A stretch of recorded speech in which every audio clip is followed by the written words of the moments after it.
My name is Zakir and I'm a mechanical engineer student. I would like to ask you a question that how can you prove to an atheist scientifically the existence of God?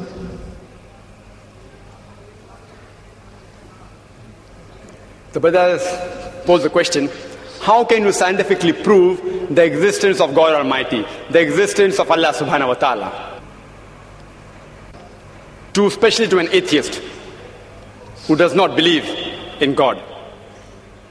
The first thing I will do is that I will congratulate that atheist.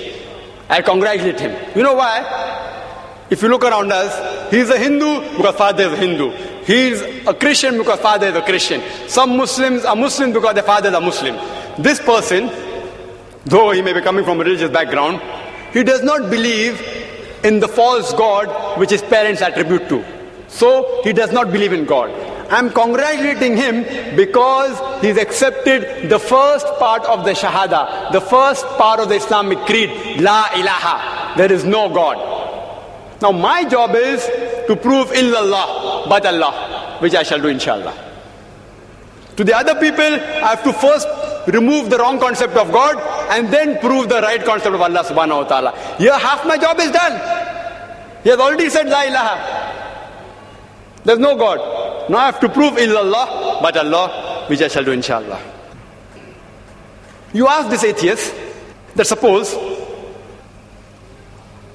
there is an object, an unidentified, maybe a flying object, which no one in the world has seen.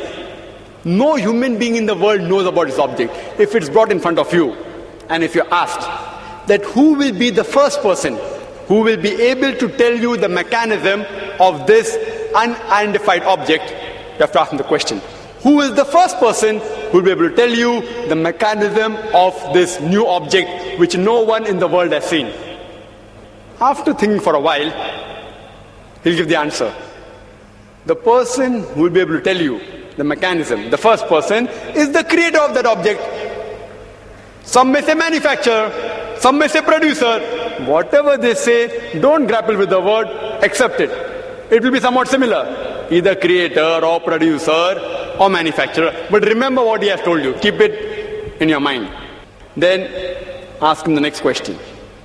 How did the universe come into existence? How was it formed? He will tell you by the Big Bang Theory. Tell him the Quran mentions in Surah Anbiya, chapter 21, verse number 30, about the Big Bang Theory.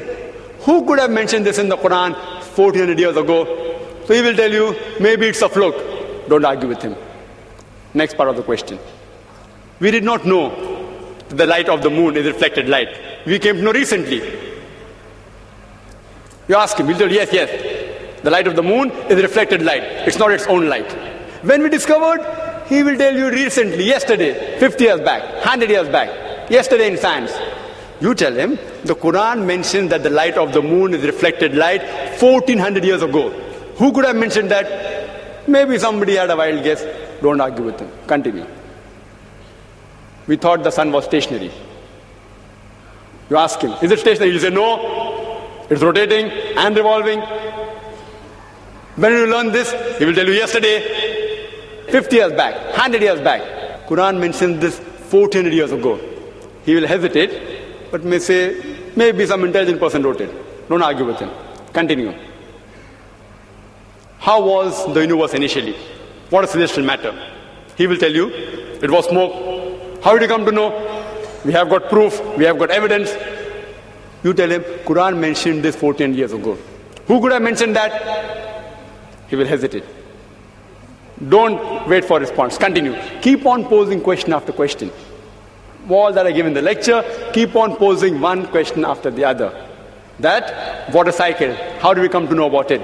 Quran mentioned 14 years ago. About every living thing made from water. Who could have mentioned that? Quran speaks about botany, the male and female. Who could have mentioned that? Pose one after the other and ask the question, who could have written that? Then you tell him that there is a theory known as theory of probability. That if you have two choices, out of which one is right, the chances that you will make the correct choice just at random is 1 in 2. For example, if I toss a coin, it can either be heads or tails. the chances that I'll be right will be 1 in 2. If I toss it twice, the chances that I'll be right both the times will be 1 upon 2 multiplied by 1 upon 2, that is 1 upon 4, 25% chance. If I toss it thrice, chances I'll be right all 3 times, 1 upon 2 multiplied by 1 upon 2 multiplied by 1 upon 2, it's 1 upon 8, 12.5%. A dice has got 6 sides. If I throw a dice, the chances that at random I'll be correct is 1 upon 6. If I throw it twice, the chances that both the time I'll be right will be 1 upon 6 by 1 upon 6, 1 upon 36. This is called as theory of probability. If I throw the dice twice and then toss a coin, all 3 being right will be 1 upon 6 by 1 upon 6 by 1 upon 2 is 1 upon 72. So you ask him, the chances may be, if you ask, what is the shape of the earth? There are various shapes. Some may say it is flat, some may say it is triangular, some may say it is hexagonal, some may say pentagonal, some may say heptagonal, some may say square. Say there can be 10 shapes. Some may say it is round, it is spherical. The chances that if anyone makes a wild guess, it being correct is 1 upon 10. The light of the moon, it can either be its own light or it can be reflected light. The chances that you make a wild guess and it being correct will be 1 upon 2.